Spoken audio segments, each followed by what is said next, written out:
Buenas tardes, soy Delia Andrea Álvarez Salinas. Vamos a hablar hoy sobre un poco sobre el malestar en la cultura según Sigmund Freud. Vamos a empezar con algunas preguntas y finalmente con algunas conclusiones. Entonces, escuchamos la primera pregunta, por favor. ¿Qué son exigencias pulsionales? Las exigencias pulsionales, según Sigmund Freud, son los deseos que se quiere obtener o que quiere obtener la persona. Estos deseos pueden ser excitaciones sexuales, placeres corporales, etc. ¿Qué son las restricciones impuestas por la cultura? Eh, las restricciones impuestas por la cultura. Bueno, la cultura genera influencias tanto interiores como exteriores, según Sigmund Freud. Pero investigué un poco también sobre el autor Millers, que nos habla un poco sobre los juicios sociales. Estos juicios sociales están impregnados por creencias culturales, religiosas, políticas, entre otras, generando así algunos prejuicios.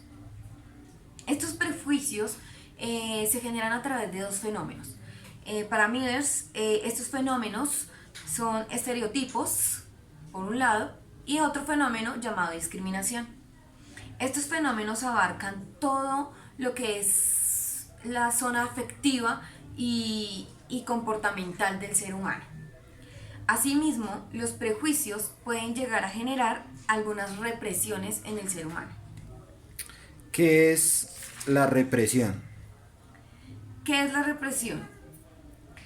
Para Freud es todo aquello que la persona prefiere ocultar. Eh, la represión es aquello que la persona no quiere mostrar ante las demás personas, ante la sociedad, etc. ¿Por qué no lo quiere mostrar? Para evitar juzgamientos sociales, como lo hablábamos anteriormente. Sigmund Freud dice que estas represiones o aquello que el ser humano oculta hacia los demás puede llegar a generar cargas tensionales. Estas cargas tensionales se guardan o se reprimen en el subconsciente de la persona. Eh, este subconsciente o estas represiones pueden llegar a aflorarse por medio de sueños, símbolos, dudas, temores, ansiedades, entre muchas otras. Para Reich, estas represiones también se pueden generar a través de enfermedades como por ejemplo tensiones musculares y demás, lo cual sería importante investigar a profundidad. Según Freud, la represión es causada por influencias sociales. ¿Por qué? Para Sigmund Freud, la represión es causada por las influencias sociales, como lo hablaba hace poco, porque esas represiones son causadas para evitar un juzgamiento social. Esa es la principal causa. ¿Por qué? Porque pues en las sociedades hay conductas, situaciones que no son aceptadas fácilmente que no son avaladas por la sociedad. Sin embargo, yo aquí podría hablar o me interesaría hablar también un poco sobre lo que Freud nos habla de la sublimación. Entonces vemos como por ejemplo inconscientemente el ser humano trata de sacar todo eso que tiene reprimido o toda esa represión que tiene, pero no de una forma directa, sino digámoslo de alguna forma indirecta. Freud dice que el hombre busca sacar la represión contenida de una forma indirecta, pero que sea avalada por la sociedad, y así evitar ser juzgado. La sublimación para Freud es la forma como cubrimos indirectamente nuestras pulsiones del ello. Entonces vemos, por ejemplo, Freud ponía situaciones como aquellas personas que tenían sádicas o pulsiones de esto, trabajaban generalmente, no todas, pero algunas trabajaban en como carniceros y demás, ¿cierto? O como algunas personas con tendencias homosexuales trabajaban como estilistas y demás. También ponía como ejemplo aquellas personas que eran masoquistas, podían de pronto llegar a trabajar trabajos forzosos o pesados como albañistería o incluso el ciclismo que requiere un esfuerzo físico arduo. ¿Qué es la culpa y cómo ésta podría impedir un desarrollo cultural? Bueno, para Sigmund Freud la culpa está estrechamente ligada a lo emocional. Eh, la culpa se genera como resultado a unas enseñanzas religiosas, éticas, morales de la persona. Esta culpa es más individual que general. Dice Freud que se genera en un inconsciente normal y sano.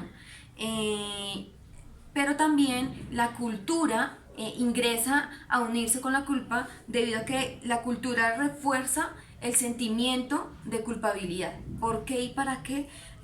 Pues a través de esta culpa, se puede llegar a generar o modificar conductas agresivas en el ser humano, para así pues llegar a tener una mejor convivencia. Entonces, por ende, la culpa tiene o puede llegar a impedir también un desarrollo cultural y cómo estas dos pueden estar tan ligadas. ¿Qué es la pulsión de destrucción y desarrollo en la sociedad o cultura? Eh, para la pulsión de destrucción está ligada según Freud, a la agresividad, ¿sí? Como venía hablando, la agresividad es la reacción o una forma de rechazo que el ser humano tiende desde épocas muy antiguas. De hecho, la agresión proviene desde épocas muy anteriores. Eh, la disposición pulsional o tendencia natural del ser humano, para Freud, la agresión es algo muy natural en todos nosotros los seres humanos y en algún momento de nuestra vida esta tiene que aflorar, ¿sí? Por ende también es necesario que el ser humano aflore la agresión bueno, tenga algunas exigencias satisfactorias frente a la agresión. Entonces se puede llegar a desencadenar ese animal que habla Freud, animal salvaje o esa bestia salvaje que todos nosotros tenemos en ese interior.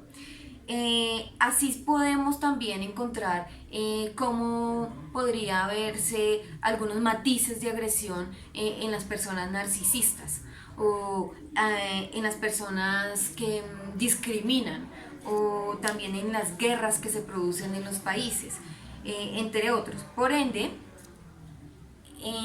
es necesario que la cultura ingrese dentro de esa agresión o que ingrese dentro a manejar este tipo de conductas y la cultura exige o busca generar barreras para las tendencias agresivas, puesto que ya si llegase a desbordarse una agresividad fuerte, socialmente sería un problema. Por ende, la cultura busca que estas agresiones en el ser humano sean pausadas o cortadas de alguna manera, como lo diría Freud. ¿Qué es la idealización? Eh, para Freud, la idealización se produce cuando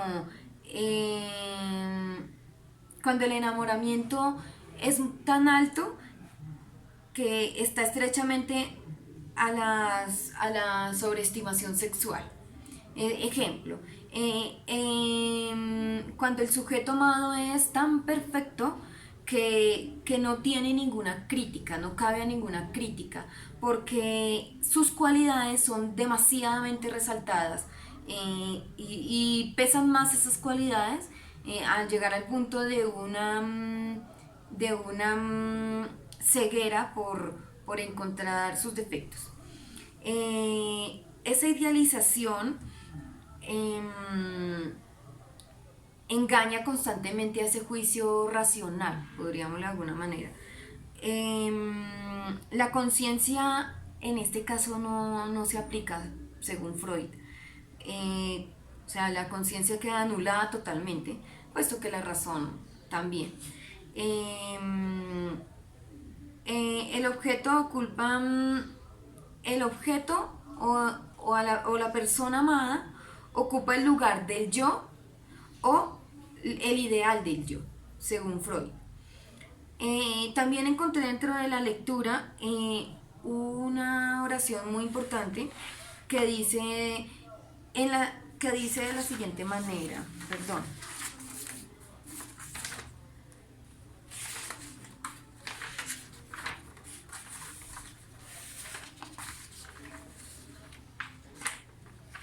Que dice, en la ceguera del amor, uno se convierte en criminal sin remordimientos. Entonces encontramos como la conciencia, definitivamente la conciencia moral, en este caso no se aplica, ¿cierto? Y une el enamoramiento con un tipo como de hipnosis en el ser humano. Muchas gracias.